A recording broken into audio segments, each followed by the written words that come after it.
presenter today, Kip Bautista. Kip, please take it away. Good morning, everyone. Thanks for taking the time to join us and to talk a little bit about PDM and how we manage SolidWorks data with Teamcenter. Today, we're going to talk about, go over some things like market challenges and trends. We'll talk a little bit about keys to design release and what kind of success you can have when you're looking at managing data with Siemens products. So let's talk about trends and challenges today and what we typically see within the new markets. So some of the challenges that we're having today and that we haven't seen in the past are things like environmental and safety. So there's a lot of things about compliance happening that now that we making our products, we have to check our materials, we have to look at other things. So that's one of the biggest challenges that we're seeing now today. Product configurations with consumers always wanting something different because we're all different and we like things to work the way we need them to work. Companies are designing their products in a way that they need to be a little bit more flexible, right? Some people like a lot of buttons, some people don't like very many buttons. So product complexity is coming into play. On top of that, we're looking at things like service and profitability, things like that. So whenever we have so many different types of configurations, that means our servicing these things, there's things we got to think about of how many parts, what parts, who's going to actually do the service works. We have to look at things like that because very few times now we create things that are just thrown away, right? So we're trying to reuse, we're trying to keep things to the point where we can constantly upgrade things. Emerging markets. Every day or almost every week you hear about something new coming out, whether it's a service or a product, new technology. Emerging markets are huge, and we have to be able to accommodate new businesses popping up and new products and new competition. Rate of adoption is something about more or less of product flexibility. If you're creating a new, or if you're actually having new technology that you're coming out, you have new products, maybe new services, we have to look at how are we going to position those pieces in the market. So what do all these pieces here have in common? All these different products, right? When we look at whether it's beer to cookies to a tire, right? There's something in common with all of these different pieces. All of these products here are made from some complex machinery, whether it's a big old cookie dough maker to a brewing facility to a machine cutting tools, right? All of these complex machinery have to be managed in a way that as our products go to these things, they have to be able to get the right things because they only do what we tell them to do, right? If we put in the wrong revision of a part in that machine, it's going to build the wrong revision on that part, however many times we tell it to do. So we have to be able to be flexible in the sense of knowing that we are sending the right information to the right machines at the right time. The impact that we're going to have on the business because of these complexities of all these machining is that our designs have to be way more flexible. And on top of that, we also need to be able to reuse designs so we can be a little bit more efficient and cost savings. We need to make sure we understand the customer requirements, the voice of the customers, why build something no one's going to buy, and then be able to produce that and send it out to market. So we really need to think about how do we do that? What are the challenges into pulling all this stuff together so that we can make better decisions and to get our products out to the market?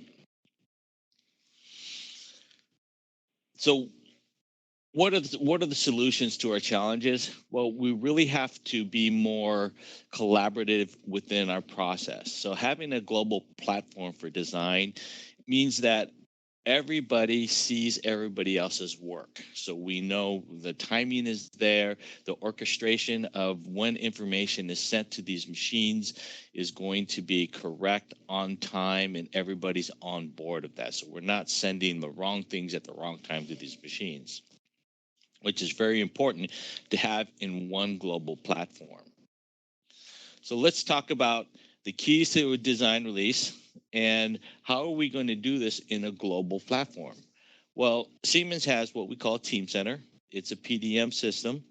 And when we think about how parts are built and how we manage parts, a part isn't the only thing that we have, or design isn't the only thing.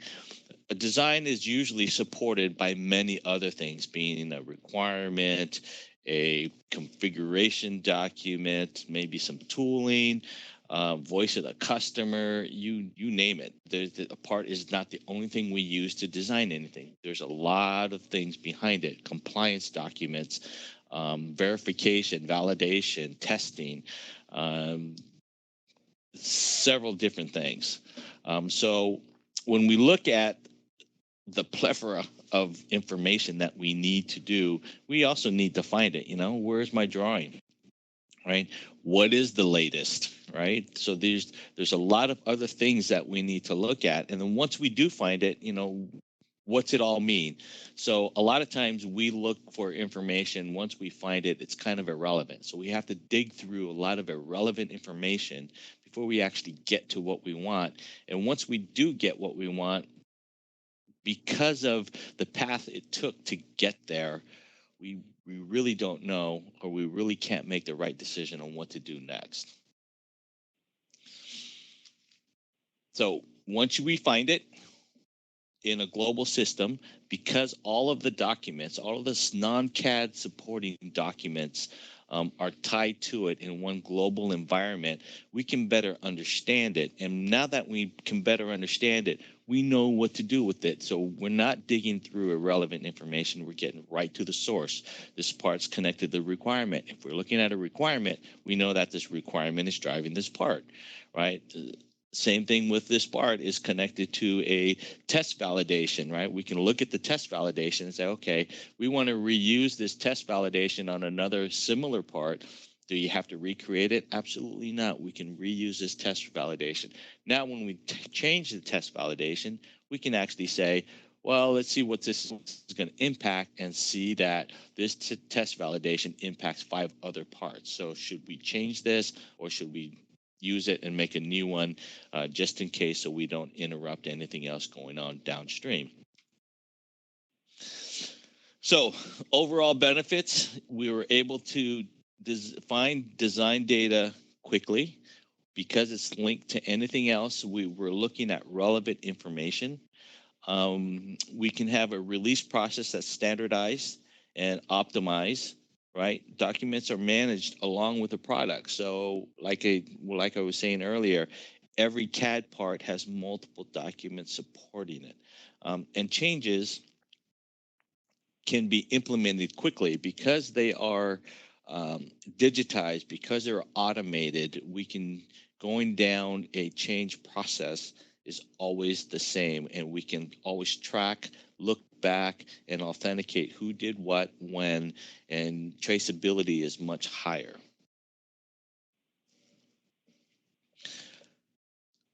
One of the biggest questions we get is, do I have to use my vendor's PDM system? Which is very, very important, because some of our other CAD vendors do have PDM systems at a sub level.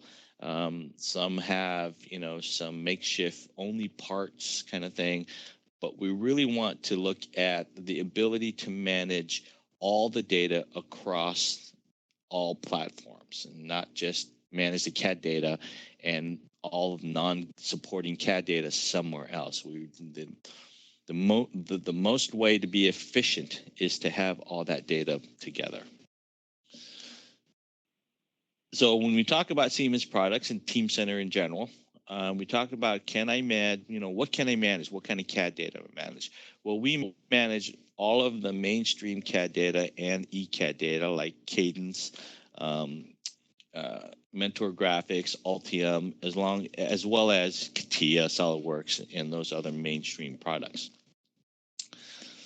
With that, as we save data into the database, we have what we call our JT format, and that has the ability to create lightweight viewables so that people who need access to CAD to view CAD products don't need a CAD system to just view it. So your manager can actually look and interrogate CAD with our JT and our JT viewer in Team Center. And the ability to have all these CAD systems work together. You might have a supplier, a partner, a consultant using different CAD systems and be able to assemble all these parts together in our CAD product to actually design something in a multiple CAD systems. So what's it look like? Again, we manage NX, Solid Edge, Pro Engineer Data, CATIA, SolidWorks, and Inventor are some of our mainstream ones that we manage with a few others. So let's take a look at a quick video at how we manage SolidWorks in general. So what you see here is the SolidWorks interface, and what we do is we put a very CAD-centric interface inside of SolidWorks, so you can actually access the Team Center database to open your parts. We have the ability to check out, check in, look at status, and see different parts. And as we go through this video, let me speed this up a little. As we go through this video, we'll see that this person is actually making a new drawing of the video. Oh, my apologies. I went too far. Let me go back here. Is making a drawing. And as he's making the drawing, he's going to want to save it to the database. One thing about the drawing is that we can have the ability to have the properties from Team Center or from SolidWorks being able to match up and attribute map properties from Team Center from the database into Team Center. So here he's showing that he's created his drawing, he's completed his drawings, now he's going to save it into the system. Once the drawing is saved into the system, we have complete access and control to it with revision control and other pieces to that SolidWorks data. Within Team Center, as we talked about earlier with the JT format, you see in this part of the video that this person is looking, he's interrogating this vehicle, and he notices that there's a part missing. So without a CAD system, we have the ability to come in, interrogate a model in the whole entire structure, add some view and markup to it, add some annotation to it, and possibly and send that off to somebody saying, hey, there's a part missing here. We need to make a part and to finish this off before we can release this.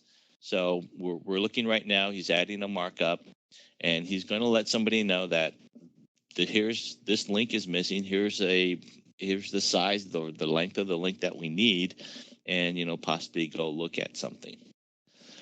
Part of our visualization tools in Team Center is the ability to analyze the data. Not only can we do tolerance stack up, analyze that, we can always analyze the part and look at it and understand how many different CAD systems did it take to make this, right? So we have consultants, vendors giving us CAD parts and models and things like that to design this.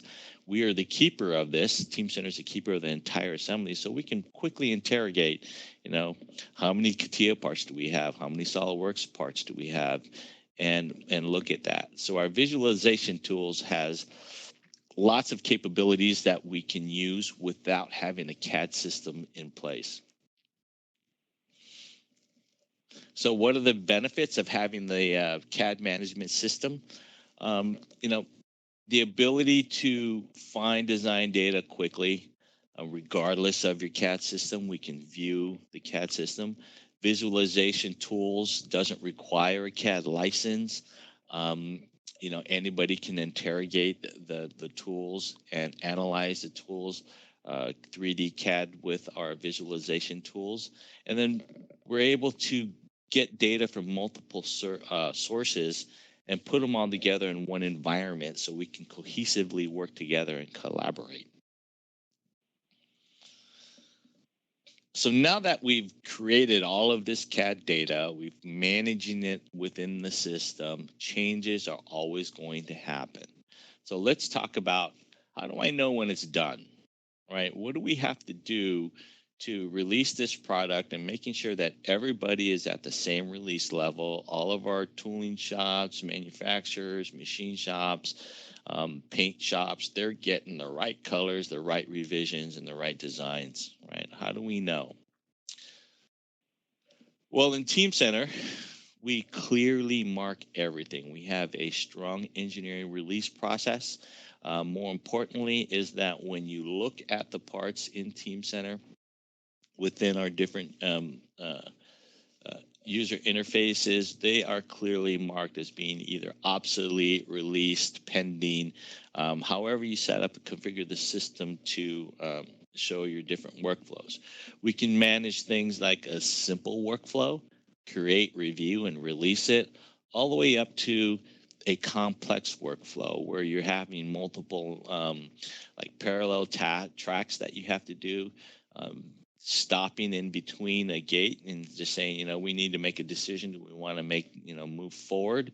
We have the ability to create sub-processes so we can actually stop the workflow. It's like, wait a minute, we need to run more tests and run that. And if it gets rejected, go back to another step.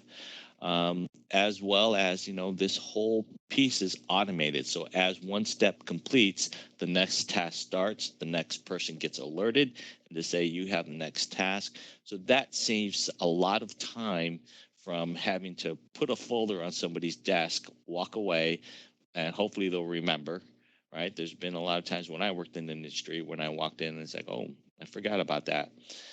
So you burn a lot of time. Having a automated workflow process basically keeps everybody honest, keeps everybody accountable. There's the digital way, your emails, alerts saying, hey, you've got something to do, you better get it done, and you can track how long it took to get it done. Within Team Center, we have what we call Active Workspace. Active Workspace is a zero footprint, meaning you don't install anything. It comes as a web environment. Any web browser you can open up that handles HTML5 can access the Team Center database with the proper license. And it shows us that we can access this anywhere. So if you're on the road, on your tablet, it's kind of small on a smartphone, but it's just a total mobile app to look into the Team Center database. So let's look at using Active Workspace and signing off and creating releasing something from the database. So here, somebody's in the database. They're kind of interrogating a part. They're looking at the BOM and they notice that, there's some things that need to be released, or they want to send a workflow for whatever reason, maybe being checked. As he steps through, he sees a cab, and that cab has some documentation that is connected to it. So if you look at the different documents, those guys aren't released. So what we want to do is make sure that that supporting document is released. So we send it to the workflow, put in some description of what we want. It could be anything. And then we kind of actually submit the workflow into the system. Now the workflow looks at, and you can see the steps. So right now we started it. Now we're going to create a new design and move forward. With Active Workspace, you have that ability to see that you have tasks that you have to go in and check. It delivers the documents that you need to sign off on. And once you get to the point where you looked at the documents and you like what you saw and you want to approve it, you can quickly approve your documents and move on to the next step.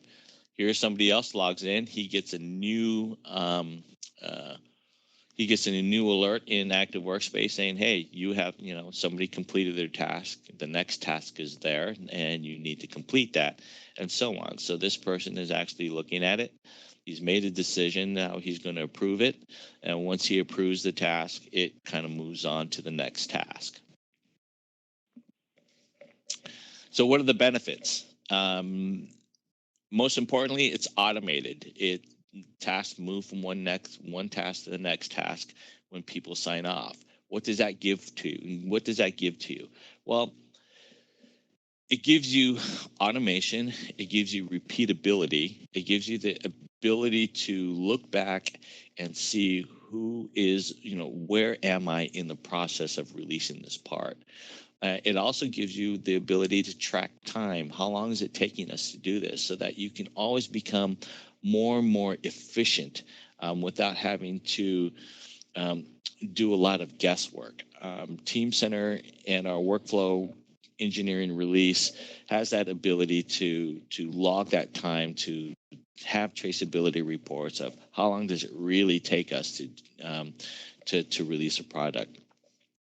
That way, as we go through, we can look at the projects, we can look at scale, the time frame, and say, we're taking too long, we got to speed up here and there, or become more efficient, and possibly challenge our current task to say, let's change this process so we can be a little bit more efficient.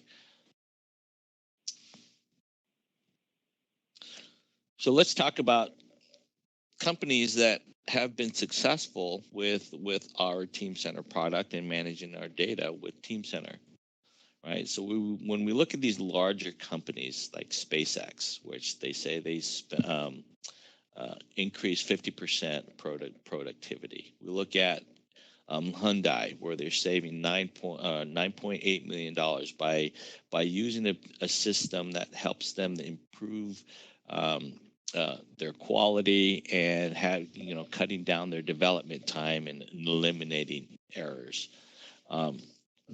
Seagate, compliance, right? And this is a big thing now, that compliance is big, and compliance does not always connect with the CAD data, and that's something that's really big and important, that all the data that's involved with parts and the design or a product or even a service have to be linked together so that you can quickly see it. If I stand on a part, I want to see the requirement. If I stand on the requirement, I want to see what that is driving. Is it driving a verification process? Is it driving a validation process? Is it driving a part process? What is it doing? More importantly, is having a PDM system. So let me take a step back. If I look at these companies, these are large companies. And quite frankly, if these guys lose, if they make a mistake, if something happens and they lose $1 million, it's okay. If they lose $100,000 because they ordered something wrong, they'll survive, right? So if you're a smaller company, if you're a mid-sized company, the problem is smaller companies don't have the luxury of making mistakes, right? If a mid-range company loses $100,000, then people are getting laid off. The lights are turning off.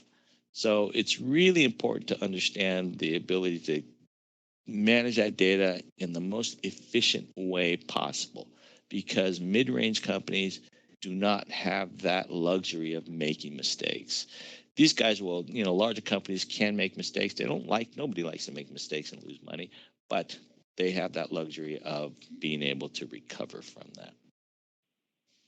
Let's talk a little bit about design release management, right? Now that we find it, now that we found the products, we're able to link back of all the non-CAD supporting documents. We're able to see how they work together. And once we find them, we're able to, know what we're going to do with it. What are the next steps, right? Because we have all that information and it's less cluttered. Team Center has the ability to manage multiple CAD systems across multiple domains. So if you saw in that video we showed earlier, we had a whole design vehicle with different CAD products. So that we have our consultants, our vendors, everybody, working together in a collaborative state. And we're able to automate our release processes so that we can track our time, we can track our capabilities, our resources on people who have to engage in the design process and the release process to help quickly be able to release products. So out-of-the-box solutions for Team Center, we have something what we call Rapid Start. And Rapid Start is something that we can quickly deploy at an out-of-the-box functionality. We have, with Rapid Start, out-of-box functionality is multi-CAD management. We can manage all of your CAD systems as you saw in that video. Document management, being able to support the non-CAD documents along with your CAD documents like requirements, verification, product specs, things like that. We talked about and showed some of the simple process management as far as being able to release, being able to create an engineering release mobily with active workspace and being able to sign off and move forward with the automated tasks. And more importantly is that we have pre-configured roles and functionality. So setting up an entire organization like an engineering, management, manufacturing, the shop floor, anybody that needs to engage with all of the data within Team Center, we pre-configure that. As well as Team Center being able to be deployed on the cloud. So this is something new that came up in the last couple of years since the cloud is becoming a very big platform. It's simply deployed. It could be deployed in a matter of days instead of a matter of weeks. One of the important things to note is that when you're on the cloud, you have instant scalability. So let's say you're running a new project that's going to take a lot of compute time, a lot of management time, and instead of having to buy a whole bunch of new machines, you can scale up, use it for the time you need it, scale back down. So you're not actually housing all that hardware within your company. You just add more resources to it as you need them and then scale them back. That also helps you lower the cost of ownership because you're reducing that IT burden, right? And unfortunately, some of your IT guys are saying, "Oh no, what about my job?" There's some things that we still need you for to manage the actual environment on the cloud, but it's just all about the hardware and being able to, scale back when you need it or add more when if it's necessary as you go throughout designing different products. So Q&A. I think I'm about to wrap up. Brenda, if you're there, do we have any questions? Unfortunately, I can't see the question Q&A because I'm up on full screen. So. Well, that's job security for me, Kurt, because I can see the Q&A. So let's go with our first question. And just before we jump in, if you do have questions, please enter them in the Q&A panel. We'll stay as long as we have questions, so we'll keep going. So the first question is, can you please discuss how other CAD tools are handled in Team Center? For example, how are the parent-child relationships understood and handled? They are handled the same exact way as they're handled in CAD. So what we do with the CAD systems is we manage those links. So every CAD system, if we have an assembly in a CAD system, an assembly will have all of the links to all the children to what creates that assembly. We do not go in there and strip them out or do anything with that. What we do is we honor that CAD system. We take that CAD data or that assembly data along with the config file or whatever file they use to manage those links, and we bring that into Team Center. And that always follows that assembly so that it knows where the parts are at any given time. So the parent-child relationship, we don't do anything to jeopardize the integrity of those links in the CAD. All we do is we grab everything and we put it into the system. Excellent, thank you. Next question is there a standard set or list of attributes for SolidWorks CAD data models that are provided with Team Center? So is there a standard set or list of attributes for SolidWorks models provided with Team Center? Yes, there is a standard set of attributes that are followed along with the SolidWorks integration. But most of the time, everybody's different. They're going to want different. So it's really easy to configure new attributes if you need them. Okay, excellent. Thank you. How does multi-CAD work within Team Center? Can you explain a bit more? Do I need a license for this? So the way multi-CAD works is that when you save a model, once you purchase the integration and you connect it into Team Center, when you save a model, there is a JT translator in the background that runs, and it creates a JT along with the part. And those are another license that you need to create that JT. And once that part gets saved into the assembly or into Team Center, that JT model is available to any CAD systems that can open JT.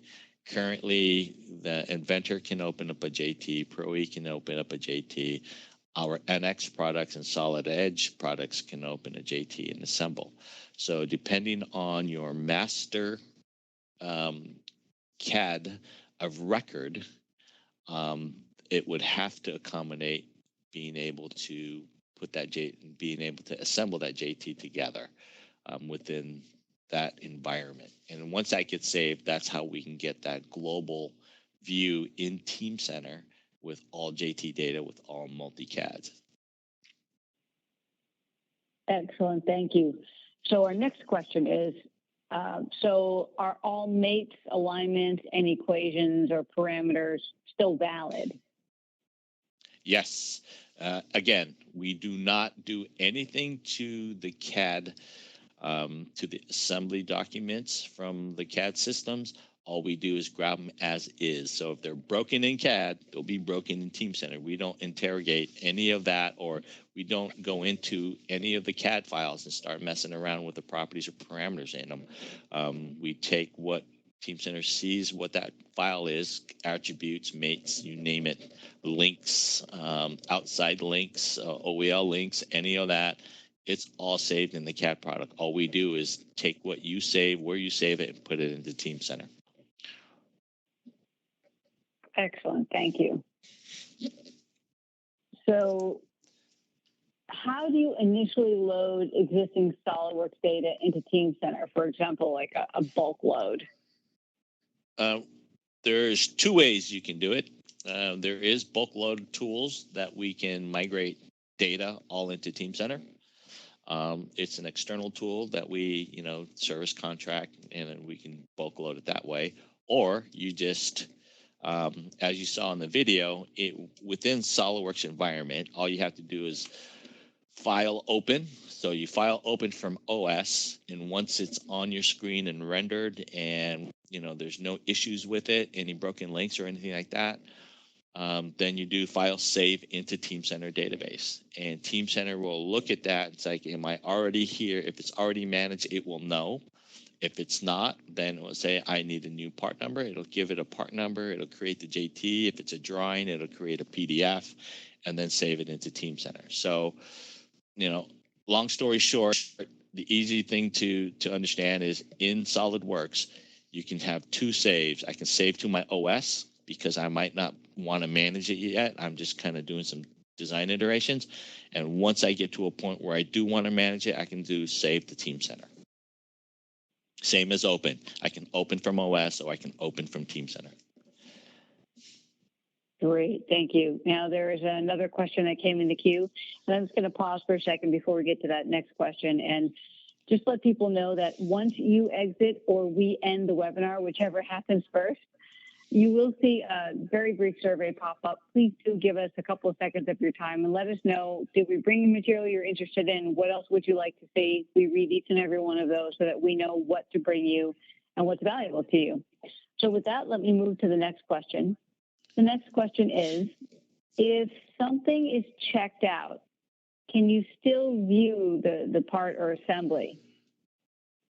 And that's the first part of the question. Yeah, that's the first part. Let me read you the second part, and then I'll just summarize. Also, do you have administrator overrides for when someone checks something out and then goes on vacation? So something's checked out, can you still do the part or assembly? And do you have admin overrides, for example, if somebody checks a part out and leaves for vacation? Yes, and it works both ways, right? So if I check something out, and somebody leaves and I need it, or something has to happen, we do have administrator overrides. I can check them back in so that somebody else can do that. If I check out a part and I'm working on it, and let's say somebody else needs to design a bracket for the part I have checked out, they can open the part.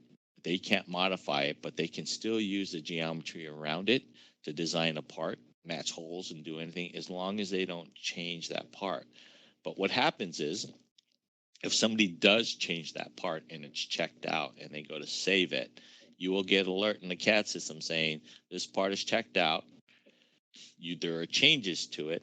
Do you want to save it as a new part, or do you want to save it as a revision? So you have that option to save your changes of a checked out part as something new or a new revision.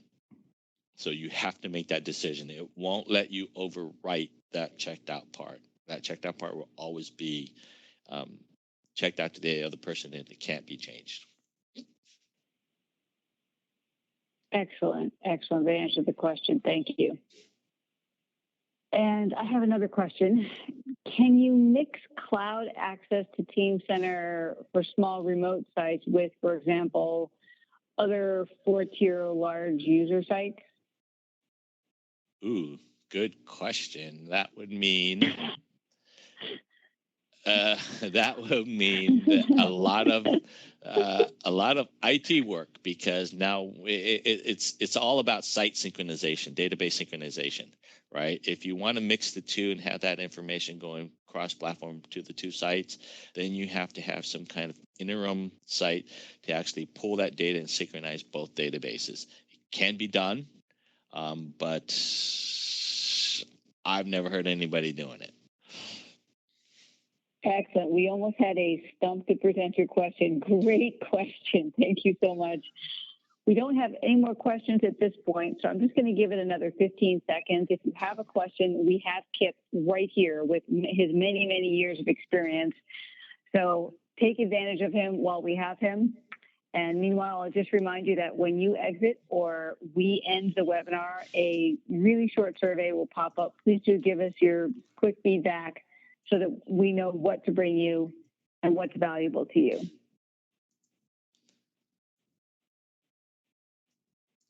And with that, it looks like we have no more questions. If you do think of a question or have a request later after the webinar has been ended, you can always reply back to that last email you received about the webinar. For example, you should have gotten a reminder in your inbox. Find that, just reply back to that with your question or request that comes back to us, and we'll take that action item. So with that, I want to thank Kip very, very much for being an amazing presenter. And I want to thank you, our audience. Your time is extremely valuable. And we are honored and grateful that you chose to spend about 40 minutes of it with us today for this webinar. So thanks, everybody, and have a great rest of your day. Bye. Thank you.